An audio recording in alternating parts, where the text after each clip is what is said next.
So, how long should you really wait between pregnancies? And I'm not talking about what your family thinks or what your friends are doing.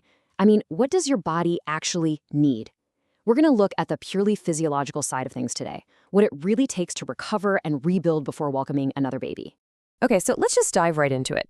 To even start to answer this question, we have to look at the big official global recommendation. What do the leading health experts have to say about this?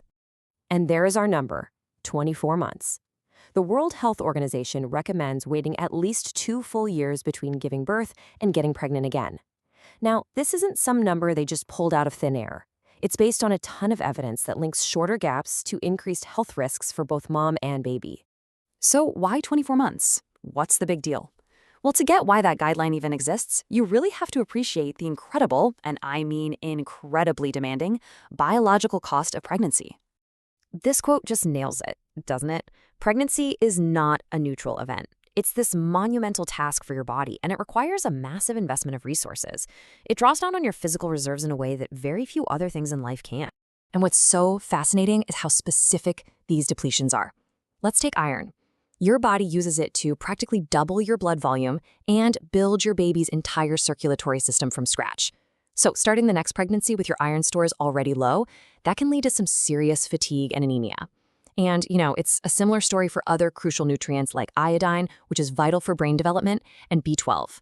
Rebuilding these stores just takes time. And this right here, this explains a super common experience. So many women who get pregnant again quickly wonder, why does this pregnancy feel so much more exhausting than my first one? A lot of the time, it's because their body is starting from a nutrient deficit. It's kind of like trying to run a second marathon right after you finished one, but without refueling first. And as you can see here, it's not just about vitamins and minerals. Your body's physical structures need time to heal too. The uterine lining, for example, needs months to fully restore itself. You've got systemic inflammation that needs to calm down. And hey, if you're breastfeeding while pregnant, you're dealing with what they call overlapping demands. It's a double drain on your system. Now, it is so important to just pause here for a second and really stress this point. Life happens. It doesn't always follow these neat little timelines. Sometimes pregnancy happens sooner than you planned. The goal here is absolutely not to create worry or shame. It's about giving you understanding, because knowing what your body is going through, that's empowering. So this brings us to a much more nuanced and frankly a smarter way of looking at it. Instead of getting fixated on a date on the calendar, the real focus should be on your body's actual state of readiness. This slide just lays it out perfectly. On one side, you've got the fixed 24-month rule, a general recommendation. But on the other side, you have the reality, a dynamic state of recovery that is totally personal to you. It depends on things like your diet, your nutrient stores, and your overall health. And here are 2 perfect real-world scenarios. In the first case, a woman might be struggling to conceive again, only to find out she's actually still really depleted from her last pregnancy. But in the second case, you might have a woman who actively works to rebuild her nutrient stores and feels totally ready and healthy enough to conceive well before that 24-month mark. It really is about preparation, not just about time.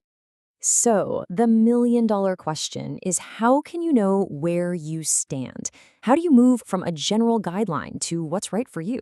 Well, you can start with a pretty simple checklist. Let's just walk through this real quick.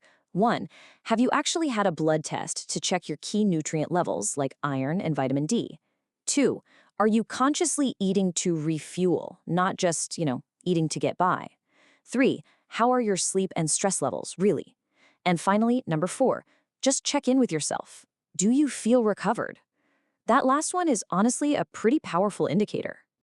And again, I really want to drive this point home. The whole purpose of knowing all this isn't to scare you into waiting a certain amount of time. It's to empower you, to prepare. It's all about making an informed decision so that your next pregnancy has the absolute strongest foundation possible. This is such a powerful way to reframe this. We hear so much about how the first 1,000 days shape a child's health, from conception to their second birthday. But we often forget that your health is the very starting point of that entire equation. Your well-being is literally the environment where it all begins. So the question I want to leave you with is this one. What kind of foundation will you build?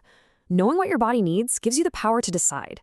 This isn't about blindly following a rule, but about consciously and intentionally building the strongest possible start for your family's next chapter.